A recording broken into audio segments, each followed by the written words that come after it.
Salut à tous, c'est Walfand pour une nouvelle vidéo, courte cette fois-ci. Donc on va voir aujourd'hui la couleur du texte, la couleur de fond, l'image de fond et la transparence.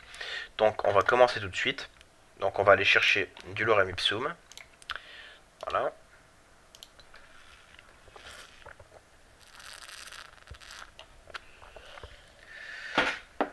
Voilà, donc ici dans mon index, je vais créer un paragraphe. Voilà. Et ici, je vais donc mettre mon contenu. Alors, pour que ça fasse un peu plus joli, je vais mettre des retours à la ligne. Voilà, copier. On va pas se casser la tête, hein. C'est pas le but, hein. De se casser la tête, hein. Copier-coller, c'est bien aussi, hein. Faut savoir que le développeur est fainéant. Voilà. Donc, ici, on va aller voir sur notre site internet ce que ça donne. Donc, waouh, on a du texte. Ça, c'est du swag. Ça, c'est le swag. Donc, on a du texte, c'est formidable. Maintenant, moi, ce que je veux, c'est parce que moi, je trouve ça un peu moche. Je trouve ça, voilà, c'est du noir sur du blanc. Voilà, moi, je veux que ce soit un peu plus, qu'il y ait un peu plus de peps, là, tu vois. Donc, hop, mon paragraphe, là, je vais lui donner une belle couleur de rouge. Donc, pour la couleur de rouge, c'est un code hexadécimal.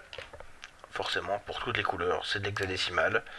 Donc, pour du rouge, c'est FF 40, point virgule. Voilà, donc là, on a notre texte en rouge, c'est formidable. Alors, il faut savoir que ça marche sur toutes les balises contenant du texte. Ça marche aussi si on met une astérix, comme ceci. Vous voyez, ça fonctionne. Alors, l'astérix fait quoi? En gros, eh bien, elle sélectionne toutes les balises contenues dans votre HTML, en fait. Donc, elle sélectionne absolument toutes les balises. Et donc là, toutes les balises de type inline, hein, ou de type bloc contenant du texte, eh bien, elle va le mettre en rouge. Donc maintenant, ici, dans mon index, si maintenant je crée un titre, si jamais je crée un titre, eh bien, elle va me le mettre d'office en rouge. Voilà, si c'est pas beau ça, franchement, si c'est pas beau, ça c'est le swag. Voilà, donc ça c'était pour l'attribut color. Donc maintenant, passons à la suite. Couleur de fond. Donc, couleur de fond, les gars, c'est un truc trop compliqué. Franchement, c'est trop compliqué. Non, je déconne, je déconne. Je déconne. C'est pas compliqué du tout.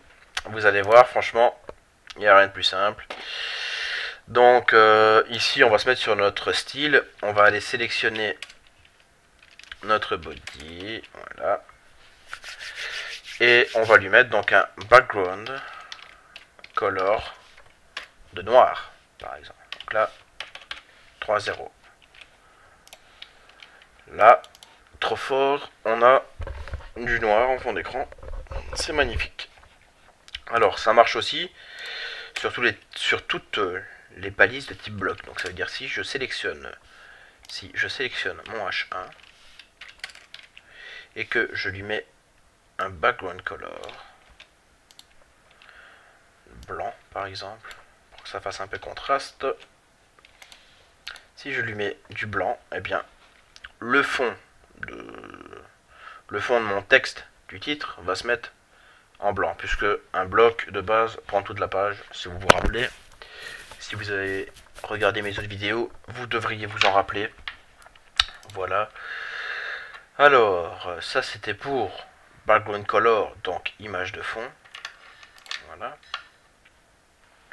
Alors, je vais mettre des petits commentaires, comme ça vous vous en rappellerez, on ne sait jamais. Alors,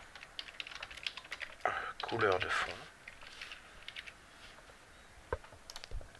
Ici pour, là c'est la même chose, hein, donc couleur de fond. Voilà, et là c'est couleur de texte. Donc couleur de texte. Comment j'écris couleur, moi? Voilà. Couleur de texte. On enregistre. Voilà, comme ça, vous voyez bien. Alors maintenant, on va passer à un petit peu plus compliqué, mais toujours, ça reste toujours très simple. Hein. Donc, pour l'image de fond, vous allez voir, c'est très simple. Donc ici, même chose, on va se mettre sur notre body. Et là, on va lui mettre background image cette fois-ci. 2 points. On va mettre URL, ouvrir la parenthèse, fermer la parenthèse. Et là, moi, mon image se trouve dans image avec S. Et mon image sera bg.jpeg. Voilà. Sauf qu'ici, bon, en attendant, je vais vous montrer celle-ci. Vous allez tout de suite comprendre pourquoi. Je vous montre d'abord celle-là et pas une autre parce que vous allez voir celle-là, elle est plus petite que celle-ci. Donc celle-là, elle va prendre tout mon écran. Celle-ci va prendre une toute petite partie de l'écran. Bon alors, je mets le lien de mon image. Donc, image, là c'est bg1.jpeg. Je n'oublie pas mon point virgule. Voilà, donc là, on a une image, mais ça fait moche, simplement parce que de base, l'image de fond d'écran se répète en mosaïque. Comme vous pouvez le voir, comme vous pouvez le constater, c'est très moche. Mais parfois, ça ne l'est pas. Parfois, ça peut être très bien, ça peut être super, pour la simple et bonne raison que, par exemple, si vous voulez faire un fond transparent, par exemple, eh bien, vous faites une image d'1 pixel sur Photoshop, une image homogène, hein, donc du noir, par exemple, avec une opacité de 50%, eh bien, vous pouvez la taper en fond d'écran ou en fond de... ou alors en fond de paragraphe, ou vous voyez ce genre de choses, pour que ce soit un peu plus transparent, pour que ce soit translucide, eh bien, vous pouvez faire comme ça. Ou pour autre chose, hein. Par exemple, vous me faites sur Photoshop une image de 5 pixels sur 5 pixels par exemple, avec 2,5 pixels de couleur brune, mais brun clair par exemple, et 2,5 pixels de couleur brun foncé par exemple. Si jamais vous faites ça en répète, donc si vous laissez par défaut, eh bien ça va faire un fond comme si vous auriez du parquet en fond d'écran comme ça. Ça fera ça, plus ou moins. Puisque ça va se répéter et ainsi de suite. Donc voilà, vous pouvez faire aussi une image de, par exemple, pour que ça fasse, pour que on va dire les lattes de bois soient plus épaisses, par exemple, vous faites une image de 2 pixels de haut sur 20 pixels de large, par exemple. Là, vous aurez... enfin, je sais pas si vous me comprenez dans mon délire, là, mais bon. Normalement, ça doit pas être si compliqué à comprendre. Mais voilà, donc, c'est simplement pour vous dire que parfois, le fait de répéter par défaut peut être un avantage conséquent, mais parfois, pour dans notre cas ici, ça ne l'est pas du tout. Donc, heureusement, il y a un attribut pour nous sauver. C'est donc background repeat. 2 points. No repeat. Voilà, donc là, pareil, je vais faire un petit commentaire. Donc, empêche le fond, l'image de fond de se répéter. Voilà. Donc là, on va actualiser. Et donc là, nous avons notre image. Tranquille. Elle s'est tapée en haut à gauche de l'écran. Voilà. Donc, il y a ça. Il y a aussi un autre attribut. C'est donc le background position. 2 points. Et là, on va simplement lui dire top center par exemple. Donc là, ça va positionner l'image en haut au milieu. Voilà. Ou alors, vous pouvez mettre left center. Donc là, ça va la remettre comme par défaut. Ou right center. Right center. Voilà. On actualise. Et là, qu'est-ce qu'on a? Notre image vient se taper à droite. Voilà, vous allez me dire, c'est bien joli tout ça. Mais bon, voilà. Donc ça, donc moi je vous conseille, hein, par défaut, de le mettre en top center. Si vous avez une image grande qui prend tout votre écran par exemple, c'est la meilleure chose à faire. Top center. Donc moi ici, ce que je vais faire, c'est que je vais remettre mon image de base. Hein. Donc mon beau fond d'écran. Alors, il y a une autre attribut, c'est le background attachment. Attachment fixed par exemple. Et là, notre fond va se mettre en fait le contenu, quand il y aura un scroll, le contenu va glisser sur le texte. Et le texte, enfin donc l'image va rester en fond d'écran sans bouger quoi. Voilà, elle va rester fixée quoi. Simplement. Donc background attachment fixed.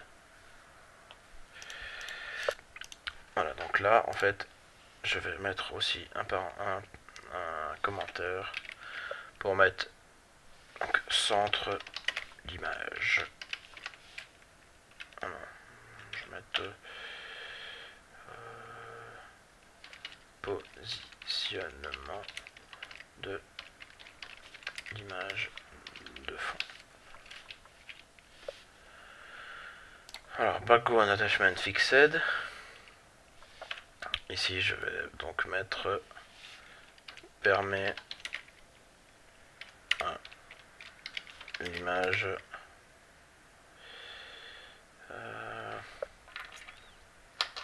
permet à l'image de se coller, de se fixer, voilà, de se fixer au fond. Et ainsi le contenu glisse sur l'image.